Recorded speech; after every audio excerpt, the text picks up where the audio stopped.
रामनवमी के दिन देश के अलग अलग हिस्सों में भड़की सांप्रदायिक हिंसा जितनी दुर्भाग्यपूर्ण थी, उसका अब भी जारी रहना उतना ही चिंताजनक है।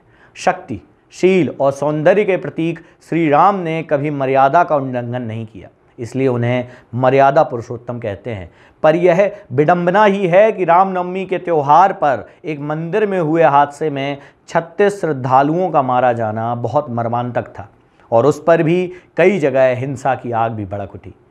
रामनवमी की शोभा यात्राओं पर पथराव की घटनाएं जिस कारण हावड़ा के कांजीबड़ा में हिंसा भड़की थी, वह बेहद आपत्तिजनक है, जो शांति और वैमनस्य बिगाड़ने की मंशा के साथ साथ पुलिस प्रशासन के लचर रवैये के बारे में भी बताती है। पिछले साल दिल्ली की जहांगीरपुरी में रामनवमी की शोभा यात्राओं पर पथराव के कारण ही भारी हिंसा हुई थी।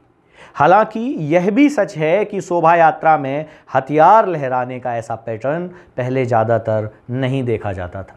उत्तर प्रदेश के कानपुर में तो इस बार शोभा यात्रा में बुलडोजर तक दिखाई पड़ा। रही सही कसर नेताओं के बिगड़े बोलों ने पूरी कर दी। गुजरात के बड़ोदरा गिर सोमनाथ जिले के पुणे कस्बे में रामनवमी के दिन तनाव फैलने के कारण अल्पसंख्यक समुदाय के खिलाफ दिया गया कथित नफरती भाषण भी था, जिसके लिए बड़ोदरा में गिरफ्तारियां भी हुई। पश्चिम बंगाल में सांप्रदायिक हिंसा पर तो विराम लग गई है, पर मुख्यमंत्री द्वारा राज्यपाल से बातचीत के बाद की घटना सीआईडी को सौंपने के बावजूद राजनीति नहीं रुकी है।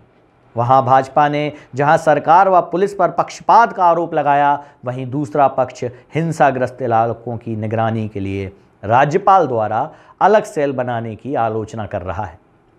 तुलनात्मक रूप से बिहार की स्थिति अधिक चिंतनीय है, जहां के सासाराम में स्थिति भले ही सुधरती दिखी, पर नालंदा और बिहार शरीफ में तनाव अभी भी जारी है।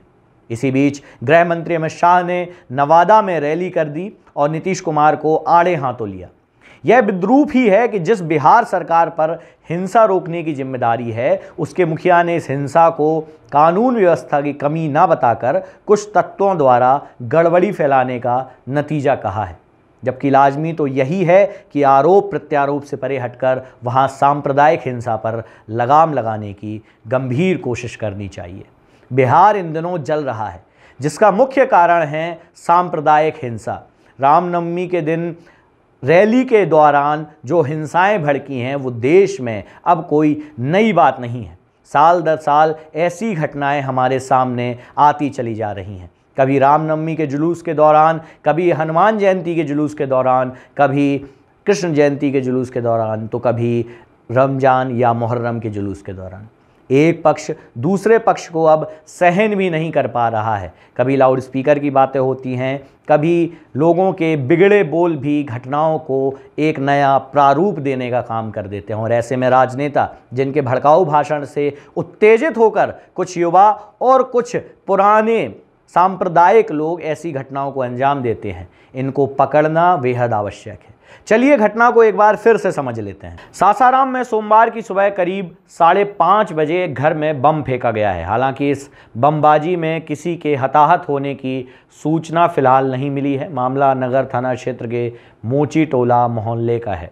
घटना के बाद मौके पर भारी संख्या में पुलिस बल को तैनात कर दिया गया है। Station house officer Santosh Kumar ने बताया है कि हम ही लोगों को बताया कि किस चीज़ की आवाज़ आई है। घटनास्थल पर पहुंचने पर पता चला कि वहां फटाका जैसी कुछ आवाज़ आई थी।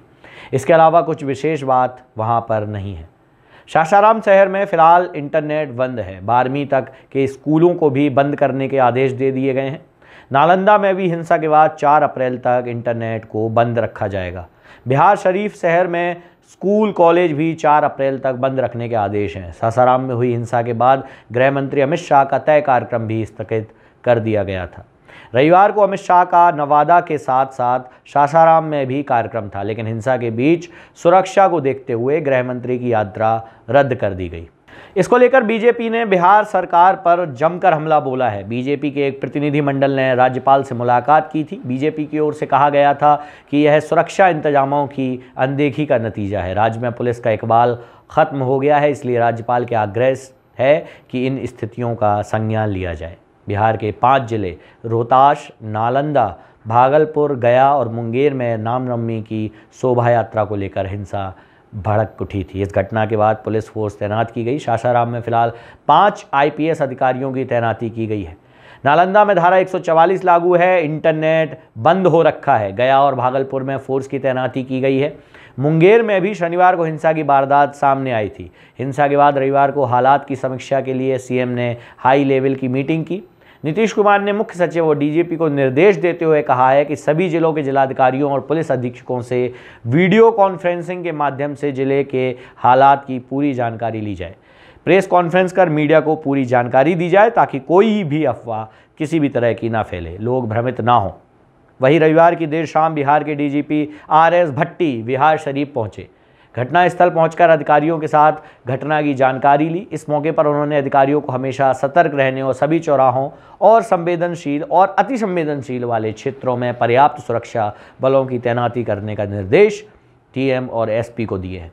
तेजस्वी ने कहा है, भाजपाई प्रयोग का हमसे हमेशा माकूल जवाब दिया जा रहा है। तेजस्वी यादव ने हिंसा को लेकर बीजेपी पर निशाना साधा है। उन्होंने ट्विटर पर लिखा है कि बिहार में सद्भाव बिगाड़ने की संघी कोशिश पर बिहार सरकार की पैनी नज़र है। जिन राज्यों में बीजेपी कमज़ोर है वहां बौखलाई हुई है और एक एक उपद्रवी को चिन्हित कर कठोरतम कार्रवाई की जा रही है। भाईचारे को तोड़ने के किसी भी भाजपाई प्रयोग का हमने हमेशा माकूल जवाब दिया है और देते रहेंगे। इसके अलावा भाजपा के केंद्रीय मंत्री गिरिराज सिंह ने कहा है कि आज बिहार ममता बनर्जी के रास्ते पर चल निकला है। बंगाल को मुस्लिम राष्ट्र बना रहे हैं। ममता बनर्जी खुद बयान दे रही हैं कि रमज़ान का सम्मान करना चाहिए, यानी ममता बनर्जी को हिंदू धर्म की जगह रमज़ान ज़्यादा प्यारा है। वहाँ मुख्यमंत्री ने रोहिंग्या और अलगाववादियों के लिए रेड कारपेट बिछा दिया है। ऐसी स्थिति में वहाँ हिंदू खुद को असहज महसूस कर रहे हैं।